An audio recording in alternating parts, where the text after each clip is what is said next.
Hello people and welcome back to News Review. Surprise, I'm not dead. If you want to hear about why I was gone, I'll ramble about that at the end of the video, but let's get on with it. If you are a new or returning player, I do recommend you check out my new player guide. It'll help you better understand what I'm saying in the video. As always, open up the patch notes, link in the description if you want to follow along. First off, the elephant in the room, the Jojo collab obviously. The patch notes got so long this time, I'm just not going to go over every little detail because it would be a waste of everyone's time, and if you're particularly interested in one of the cards, you can go and read their skills a bit more in the actual patch notes. The other big thing, what's my opinion on the seal, you might be asking? I think the jackpots kind of suck, but if you're here for Jojo, then you should pull no matter what I say, because that's, ostensibly what you're here for. Alright, now that I've pissed off Jojo fans for more engagement for the video, I'm going to talk about each jackpot a bit and conclude why I think this series is kind of mid. Starting off, we have Giorno Giovanna, a light human. As a leader, his skills are pretty typical, with all normal shields getting ignored. And by normal, I just mean like the ones that occur very commonly. His members are strongly encouraged to be Team Boot Karate members. However, there is one skill that I think will make him very annoying to play as a leader, and that is the 15 runestone conversion trail upon moving every round, which means that depending on the runestone you pick up, the first 15 runestones that you move into every round will be converted into that type. In many occasions where you don't want the board to be primarily a single type, you'll need to use up the 15 steps by wiggling the runestone you started with back and forth, which is just plain annoying, to say nothing of skills that interfere with your number of steps. Yeah, so that's the main reason why I think he's annoying. He can also switch when equipped with his own Dragonware, which is a great segue to talk about his active skills and performance as a member. For his first active, it is pretty much the same across his two forms, a self-attack multiplier skill that lets him ignore a few rare shields, and being the second ever card to ignore strength marks after the black gold Cujoh. However, there is one thing in here that I already find annoying just by reading it, which is the first point of tapping 5 runestones and removing up to 5 columns. Now, I think there's some lore reason why this guy loves number 5, but removing 5 columns when the full board has 6 columns is just neither here nor there when you want to remove the whole board. So it's just a shame that it's so close to being a full board removal skill, but the card designers took the lore too seriously. Other than that, this skill is fine for what it does. Just, classic EP5 skill. Before I talk about the skill in front of you, the switch skill, which is the active skill 2 of the pre-switch form, that is the skill that allows him to switch into this form, has a skill that has already come under scrutiny by other people. All you need to know is that its effects persist for 5 rounds. One of the effects that are good is super damage reduction. The other is locking your combos to 15, which is bad most of the time because you often run into like combo shields nowadays that go way higher than 15.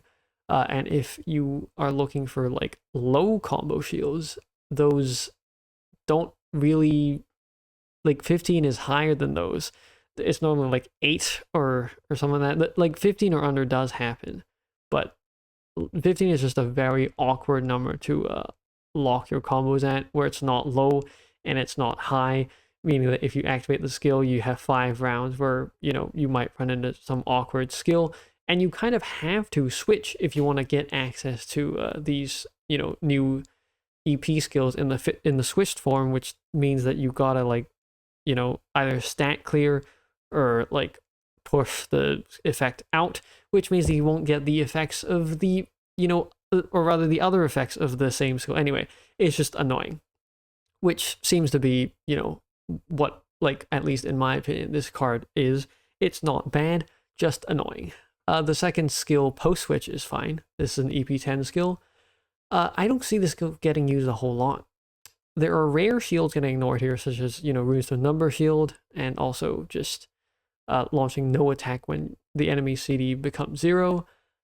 The most powerful effect is definitely that one, and is also supposedly lore accurate, but it just doesn't fit with the modern meta where stalling the enemy out is not really a thing that you do, as opposed to just one-shotting them. Not like, also this card is insane damage as a leader. You're just gonna one shot everyone anyway if you can. So I see no reason why you would stall people out, you know, with just one single skill like this. This is a very collab centric skill as well, like having almost no value outside of Golden Spirit and collab teams, even more than the first skill. So it'll just get no value as a member anywhere else, and it's relatively expensive, being EP10. So this is not a very good skill overall, in my opinion. Okay, moving on, we have the Water Human Subjackpot Jolyne. As a leader, she is a speed clear-ish leader where you convert the top and bottom rows into water and earth each round respectively, and by zombing 6 or more water or earth, you get super damage reduction for that round, so that's pretty good. In terms of general use, this might be a better leader than Giorno just because of the speed and survivability within the team skill. Her member pool is also a bit larger, being able to borrow humans and water members, with still a pretty big incentive for collab members because there are a decent chunk of skills revolving around Golden Spirit members. As a member, she gets the standard Jojo treatment, which, if you aren't familiar, is where you have the non-stand active by default, which is this one. And after you've activated this one once, your active skill changes into the one you have when you are in stand mode. The pre-stand active is actually worth talking about here, since removing enclosed areas is a pretty useful skill for 6 rounds, no less. And this is the third ever human card to do so.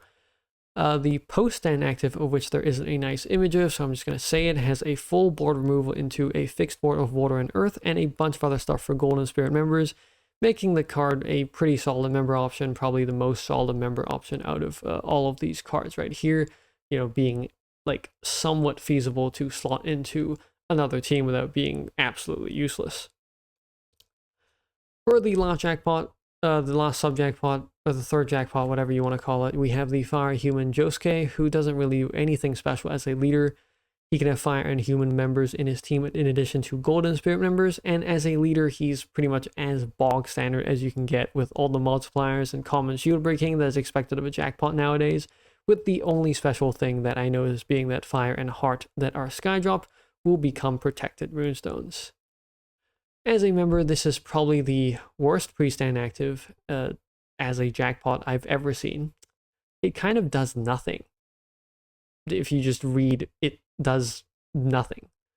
It unlocks, but that's about it. Like, that is also not a uncommon skill to have, and just I feel like it's very undeserving of a jackpot skill. Post-stand, it's not much better. He gets rid of Deadly Dormancy in addition to, you know, unlocking your members. And he launches 40 extra attacks of a type that you can choose from.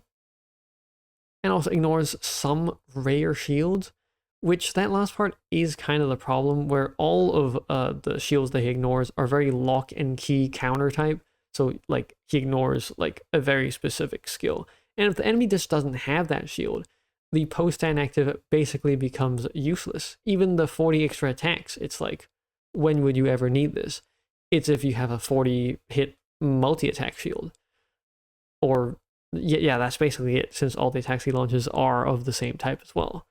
So, yeah, not a very flexible member. In fact, probably the most inflexible member in terms of his active. Just doesn't do a whole lot as a leader and as a member. Moving on to the small prizes, their descriptions might be long, but they basically do one thing regardless of whether they're in stand mode or not, with a couple of exceptions. First off, this guy, he gives a fixed board of earth and heart, which gets upgraded to removal into a fixed board post-stand. This guy copies the first and sixth columns to the left and right hand sides of the board. Basically, your first column copies over to the second and third column. Your sixth column copies over to the fourth and fifth. He does the exact same thing in stand mode. His active basically doesn't change. This card is useless pre-stand, and post-stand gives quintet attacks and super damage reduction for 1 round, so not entirely useless, but still kind of useless. This card remembers the board pre-stand, potentially destroys the board post-stand since you have a conversion effect that you can't exactly control, and also gives carryover attack to Golden Spirit members between rounds post-stand, which is a decent skill, but it's just kind of all over the place. This card is a CD and EP accelerator for Team Bucciarati members and also gives a fixed board post stand. This card does not have a stand mode and is basically here pretty much just for that last point of reducing your team recovery to 0. And lastly, we have the full collection card, another Jotaro, who is also Dark Human. I am not going to go in depth into what he does because the description is just too long. Just think of him as your standard leader with, you know, he ignores a bunch of stuff that is meta, basically. I'm going to just give you a summary. He uniquely has a very strong synergy with Golden Spirit members. That is his playstyle. The rate of CD and EP cycling, I can't freaking speak, with them is extremely high.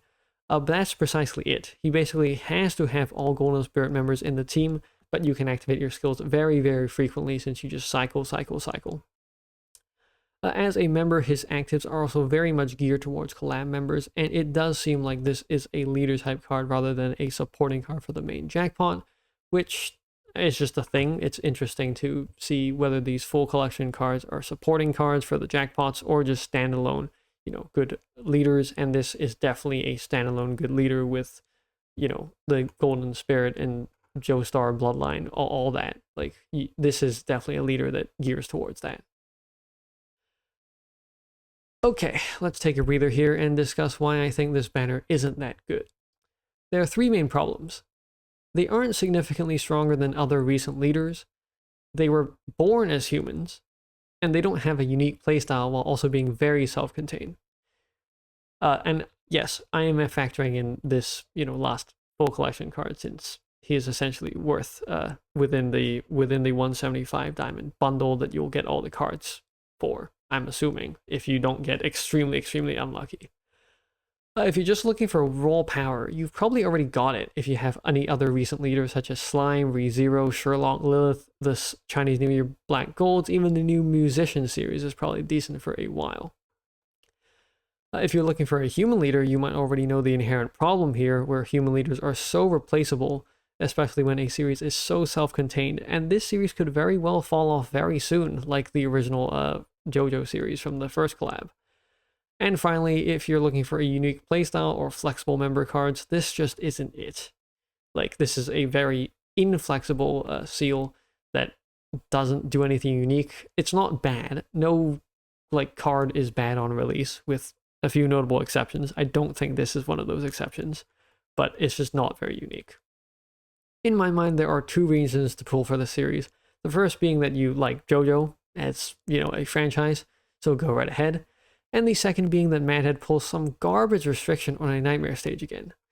If you weren't here for the first Jojo collab, the entrance restriction for Dio was only Jojo cards, or rather, I think it was like, I think it was either Joestar Bloodline or Golden Spirit, or some very, very limited pool of cards, which basically forced my hand to pull for Jotaro. I distinctly remember you either had to use Jotaro, or you had to ascend your card and use like a sub-jackpot. I still, to this day, I'm not using Ascension, so I'm not very happy about that, still to this day, design-wise, since I essentially had to pay 175 diamonds to get access to Dio. Now, after some time, I still don't really know whether that trade was worth it, paying 175 diamonds to get access to Dio, but what I can tell you is that I've used Dio a hell of a whole lot more than the original Jotaro, so I don't feel bad about that decision, essentially, that I was paying 175 exclusively for Dio, because let me tell you, the original Jotaro from the first collab fell off real fast, and maybe it's that bias that you know, I'm judging this series by, but they are very similar, so that's my opinion. Speaking of free cards, ultimate cards, and nightmare cards, let's move on to the free cards. This is an ultimate card, Yoshikage Kira, a fiery human. His first skill mainly is here for burst damage. 330% of damage dealt will be stored for 1 extra fire attack to be launched as burst damage after each round. This is just a great effect, especially because it is elemental, so it's fire damage, meaning that you can stack on top of each other. Burst skills are just generally very good for speed clearing, so that's good. For his second skill, it's less good. I'm not actually sure when you would activate this, but it is CD based, so it doesn't cannibalize the first skill. And after attack is somewhat interesting, where you might have to use this somewhere. I couldn't tell you where, but this second skill does not impede the first skill at all. The only reason why this card worries me somewhat is that he does have a power released form that will get announced probably next week, and if they do the entrance restriction or something, the current ultimate stage I looked does not have an entrance restriction of any type, which is good. But if this guy gets a nightmare stage with an entrance restriction, I will be the prophet, and you can come back here and comment that, but that's terrible design, and I really hope they don't do that again. Okay, next is a challenge stage card, Earth Human. This card is essentially a fixed board card. He does a lot of other stuff, but that's essentially nothing. He turns all runestones into enchanted Earth, Light, and Heart. That's conversion, so low level fixed board. But fixed board cards are still good to a certain extent, so that's that. Finally, buffs to the OG Jojo cards. All of these guys have had their team skills and active skills updated to fit the modern meta. You can probably use them for a little bit before they get power crapped again. And if they do a restriction, I swear to God, please, at least let these guys in. Because I'm sure that someone will be able to figure out a way to get these guys in and beat the stage. But I just don't do that restriction again, please, for any sort of nightmare stage. That was probably the worst design for a stage ever. Last and least, we have the Battle Pass card, a Light Dragon Hong Ai. This is an EP card. For some reason, I didn't even notice that. EP7 for the active. Basically, lots of effects for human or dragon members in the team. Deal 10 damage for every human or dragon member in the team. This could be useful for multi-hit shields, and also fixed board-ish. If your whole team is actually no, fixed board, just period. If you have whatever in the team, it's just the other columns will be heart moonstones. Modify light drop to become protected moonstones, very useful skill effect. And lastly, humans and dragons ignore fixed combo shield and all runestone shield, the latter of being somewhat rare, but yeah. This card doesn't do much, to say the least. All the battle pass cards, all the new battle pass cards don't do much, actually. So yeah. Get this one if you manage to get all the stamps, I guess. I think I even missed well, I definitely missed the first one. I think I missed the second one if they don't let you redeem the genie after this patch, but all three of them so far have been bad. So you don't really have to worry about that, even if you don't play a lot and you haven't collected all the stamps. I actually missed all the stamps on the first cycle. Okay, there's nothing interesting in the celebration event, so that's about it for the patch this time. I suppose those of you who are still here want to know why I disappeared for 2 months and, what the future of the channel is, kind of. So, first off, I got burned out from the game, just, very straight up. I still played within these 2 months, but I haven't been exactly paying that much attention to what is going on, because the game just wasn't that exciting. I got kind of sucked into the farm everything mentality. The Chinese Zero Black Golds of, they just weren't that good in terms of design. The fact that they just blasted, you could blast someone with 120, billion, something. You could blast everyone with direct damage that ignored every single skill. I just thought that was very bad design. And that, they were essentially the unique counter to some stages at the time, and farming them. I got very caught up in that. Now I'm back to just, getting one copy of an ultimate card and harping it up if I need it. But yeah, not a very good way to play the game, I think, if you try and farm absolutely everything. Furthermore, more on the skill side in terms of cards, it just wasn't exciting. I think actually thinking about on it a little bit, ReZero is kind of interesting design. I did pull for it. If you saw the short, actually you wouldn't be able to figure out. Well, no, you would. I had like Rem in that short, I think, as a member, but they were also like a full essay. Like the patch notes was a full essay, and at that time I was like, I'm not dealing with this. So yeah, I still haven't like read the full patch notes, but I kind of get what they do just by using the card. But it's very, very flowchart kind. So yeah, I essentially pulled for it because it's a non-human collab series, and so it's also very strong. It's a non-human series that's very strong, basically, is the rationale. So yeah. Apart from that, the new classical musician series or whatever, it's not exciting. Like, no card has come out so far that is kind of unique to me, that has a unique playstyle at the very least. It's just all sort of, activate skill, very lock and key, do this and do that. Like, on every wave, you activate one skill and then you kill the enemy, which it's just kind of what the modern meta is going towards nowadays, but there are still, I think, interesting design spaces for card skills and the such. Apart from that, life just got kind of busy, which is a general excuse that, just disincentivizes me to do videos, I suppose. And why I'm back. I'm back partly because of potential video engagement, of course. The Jojo collab will probably bring back a lot of members, what am I saying? A lot of people, new and old. But also because the burnout of the game kind of, and also making videos has sort of passed. And hopefully, I'll want to make more videos going forward. I have a couple in the pipeline, but yeah, one is non-TOS related. Hopefully, whoever's watching this will watch that. The other is a guide video that hopefully is coming out soon to capitalize on the Jojo collab as well.